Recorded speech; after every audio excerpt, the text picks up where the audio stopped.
Kalau memang lu berpengaruh, bertambah nggak subscriber gue? Lu tambah dong. Wah. Mau subscribe berapa?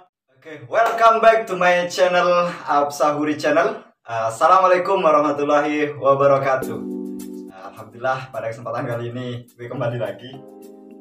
Sekarang nggak sendiri, boy. Bersama rekan saya, bukan rekan sih, tamu kehormatan di channel saya. Anjir, walaupun viewernya dikit tapi udah ada tamu kehormatan. Gak apa-apa lah, nicis boy pokoknya.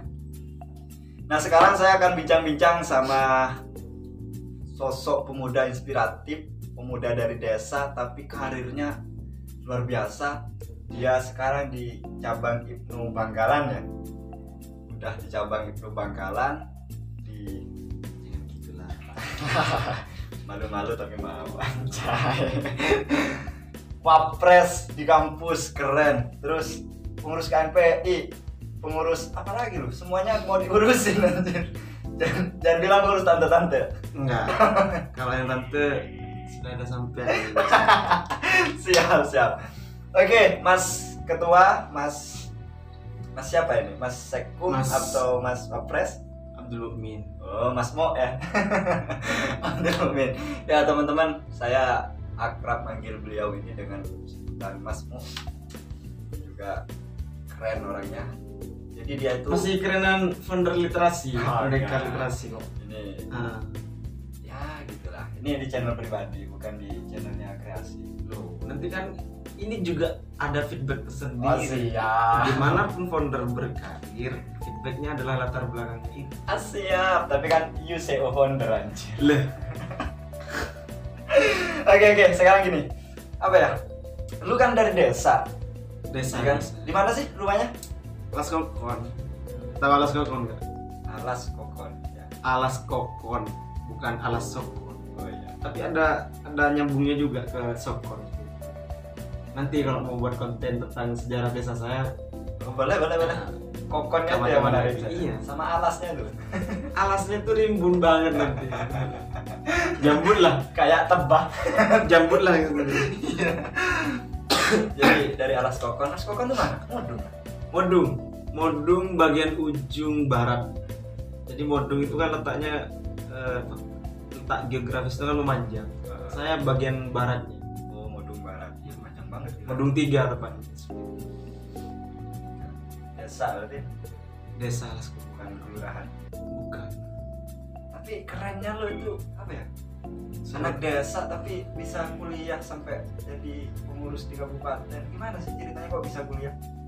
Apa memang disuruh orang tua atau memang mau sendiri? Kalau ceritanya bisa kuliah itu kan kemauan, keinginan. Kalau nggak ingin dan nggak mau atau bahkan nggak niat, nggak sampai di titik perkuliahan seperti ini. Saya kan orang desa banget lah, bisa dikatakan bukan perkotaan atau bahkan jauh dari kota.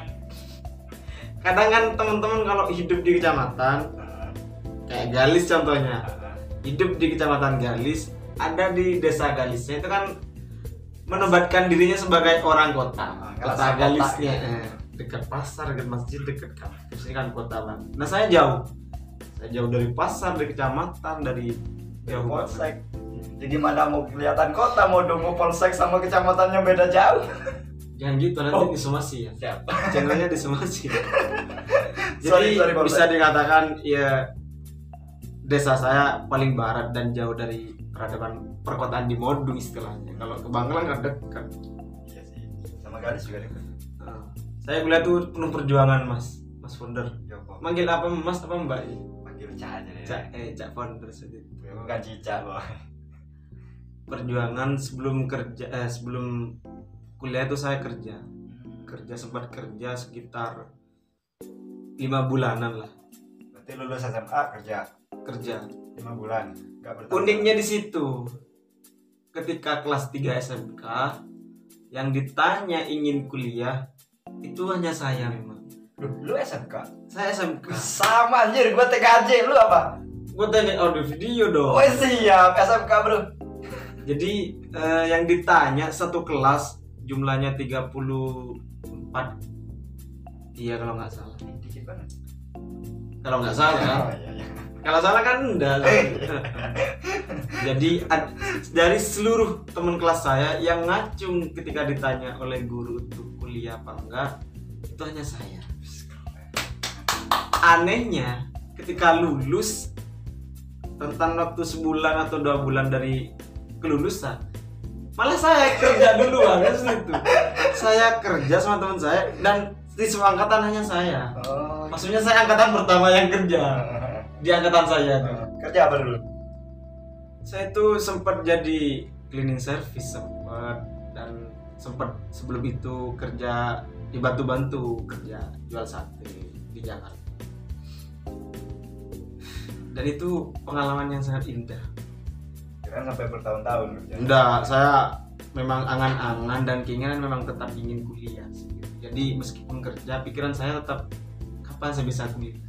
Dan akhirnya Tuhan menakdirkan saya untuk bisa kuliah Ya, alhamdulillah. di kampus Pasar. Oh, di Stital. Dan Stital dong. Anjir. Kenapa sih milih Stital? Stital juga kan? Oh iya dong.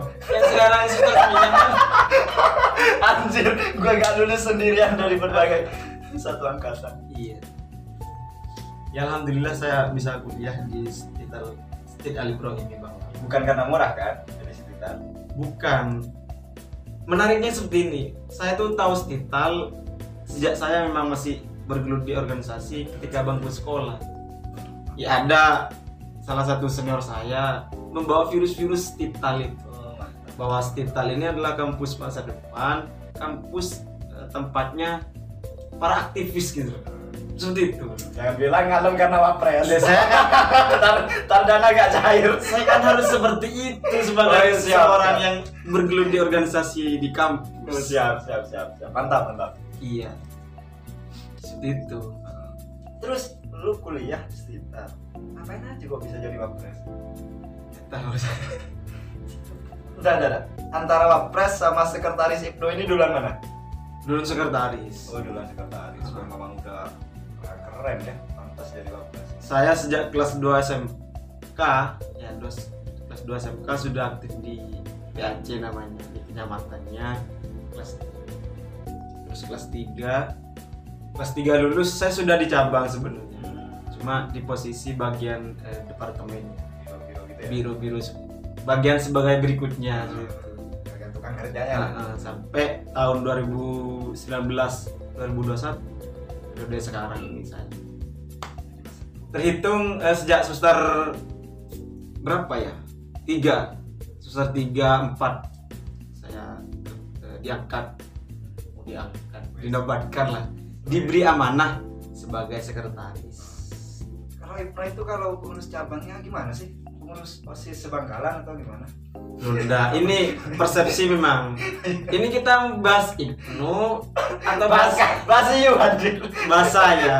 Iya. Ya. Sebelumit nanti semoga ada lagi sesi kita bahas organisasi khusus. Oh iya siap, pastilah. Kalau sekelumit, Ntar kalau lu udah jadi ketum buat podcast IPNO secara menyeluruh. ya siap. Mau jadi ketum, Bang?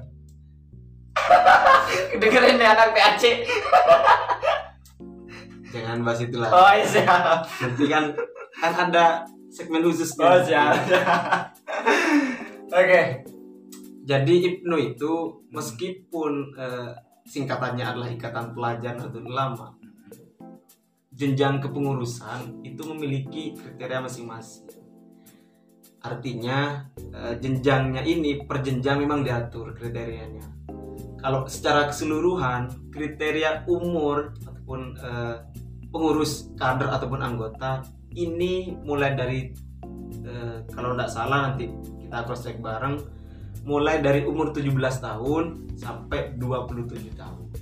Ya DRT-nya gitu ya. Di PDBRT-nya seperti itu. Oh, PDBRT, PDBRT kalau IPNO.